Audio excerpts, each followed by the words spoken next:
नमस्कार बच्चों, आप सभी कैसे हैं? मैं उम्मीद करती हूँ आप सभी कुशल पूर्वक होंगे। बच्चों, हमारी आज की कक्षा का विषय है वर्तनी शुद्धि, अर्थात हिंदी भाषा में शब्दों और वाक्यों को सही तरह से लिखना। बच्चों, हिंदी भाषा में हम जैसा बोलते हैं वैसा ही लिखते हैं। यही हिंदी भाषा की सबसे बड़ी विशेषता है। अतः हमें हिंदी भाषा में बोलते हुए विशेष ध्यान देने की आवश्यकता होती है। बच्चों, इस बात को समझने के लिए आइए हम एक अनुच्छेद पढ़ते हैं और देखते हैं कि इस अनुच्छेद में कोई अशुद्धि मतलब गलती है या नहीं। पेड़ पौधे हमारे जीवन का महत्वपूर्ण अंग है। इनके बिना हमारा जीवन संभव नहीं है, क्योंकि ये तो हमें सांस लेने के लिए ऑक्सीजन प्रदान करते हैं। यह वातावरण को स्वच्छ व सुंदर बनाते हैं। बच्चों, इस अनुच्छेद में मौजूद गलतियां कुछ इस प्रकार हैं। जीवन, जहां जीवन में ज के ऊपर बड़ी की मात्रा आएगी। महत्वपूर्ण, प के नीचे बड़े ऊ की मात्रा आएगी। दोबारा से यहां जीवन की गलती हुई है। ज के साथ बड़ी की मात्रा आएगी। क्योंकि, क के साथ छोटी की मात्रा आएगी। ऑक्सीजन, आ के ऊपर आधा चांद आएगा। यह की जगह ये आएगा। स्वच्छ में आधा च आएगा। है के ऊपर अनुस्वार आएगा। बच्चों, अभी हमने जो अनुच्छेद पढ़ा था उसमें अशुद्धियां मौजूद थी।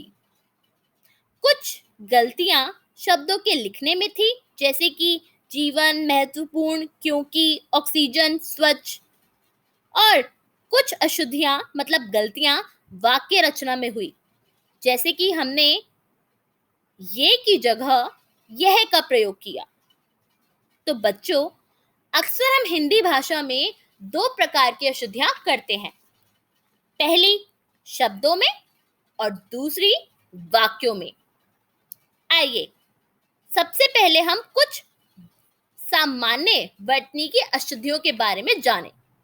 ये ऐसी वर्तनी अशुद्धियां हैं जो आप रोजमर्रा के लेखन कार्य में करते हैं। सबसे पहला शब्द है क्योंकि, क्योंकि। बच्चों, इन दोनों में से दूसरी वर्तनी शुद्ध है और पहली वर्तनी अशुद्ध है। अनुच्छेद, अनुच्छेद। इन दोनों में से पहली वर्तनी शुद्ध है और दूसरी वर्तनी अशुद्ध है। इसलिए इसलिए यहां पहली वर्तनी शुद्ध है और दूसरी वर्तनी अशुद्ध है। दीपावली, दीपावली। यहां पहली वर्तनी अशुद्ध है और दूसरी वर्तनी शुद्ध है। देखा बच्चों, है ना ये आपके रोजमर्रा में प्रयोग होने वाले शब्द, और आप इन्हें ही लिखने में कितनी गलती करते हैं। हमने सामान्य वर्तनी की अशुद्धियों के बारे में तो बात कर ली। अब हम जानेंगे कि वाक्य अशुद्धि किस प्रकार भाषा को प्रभावहीन बनाती है। ध्यानपूर्वक इस वाक्य को देखिए। सब बच्चे घूमने गए हैं।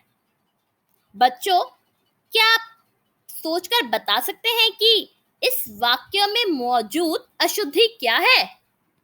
नहीं, मैं बताती हूँ। इस वाक्य में मौजूद अशुद्धि है की है। यहाँ है के ऊपर बिंदु यानी अनुस्वार आएगा। मेरी पेंसिल खो गया है। इस वाक्य में जो अशुद्धि है वो दोबारा से है की है। इस वाक्य में है के ऊपर बिंदु नहीं आएगा। इसके अलावा पेंसिल के साथ खो गई है आएगा, खो गया है नहीं आएगा। मेरी पेंसिल खो गई है।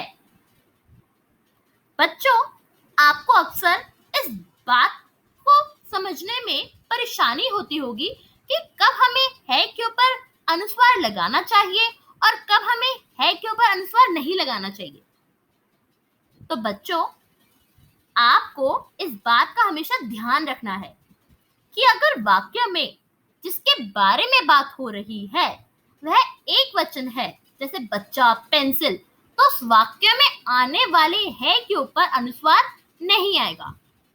यही अगर वाक्य में जिसके बारे में बात हो रही है अगर वह बहुवचन है, जैसे बच्चे, पेंसिलें, तो ऐसे वाक्य में आने वाले है पर अनुस्वार यानी बिंदु आएगा। चलिए आगे बढ़ते हैं।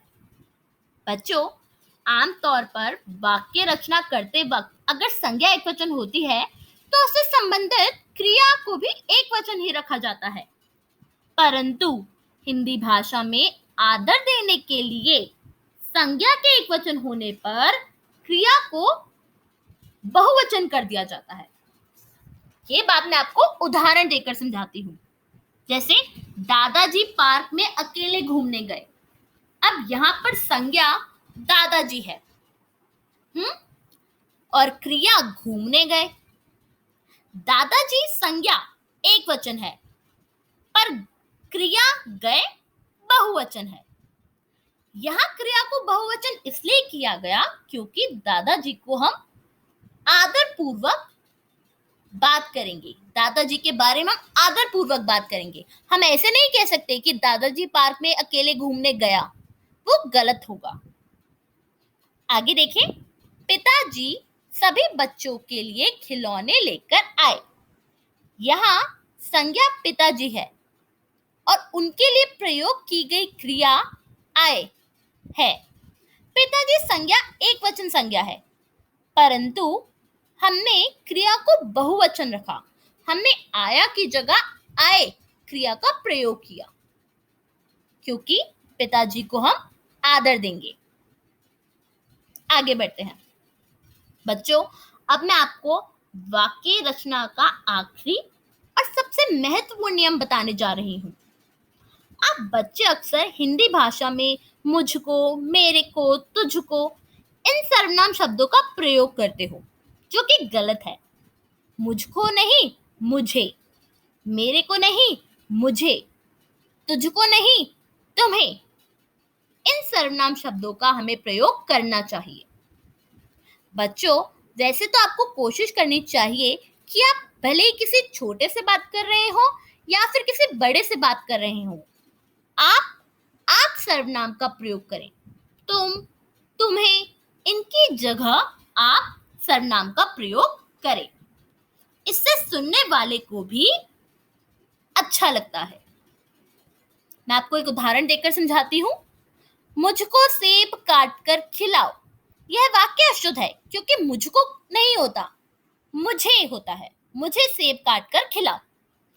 दूसरा वाक्य देखिए, तुझको खेलने क्यों जाना है। तुझको नहीं होता, तुम्हें खेलने क्यों जाना है। तुझको नहीं, तुम्हें सर्वनाम का प्रयोग करो, या फिर आप चाहो तो आप भी लिख सकते हो, आपको खेलने क्यों जाना है। इससे सुनने वाले को भी अच्छा लगेगा। बच्चों, मैं उम्मीद करती हूँ कि आपको वर्तनी शुद्धि समझ आई होगी और आप आगे से हिंदी में वाक्य बनाते वक्त आज बताए गए नियमों को अपने ध्यान में रखेंगे। हम अगली कक्षा में फिर मिलेंगे एक नए विषय के साथ।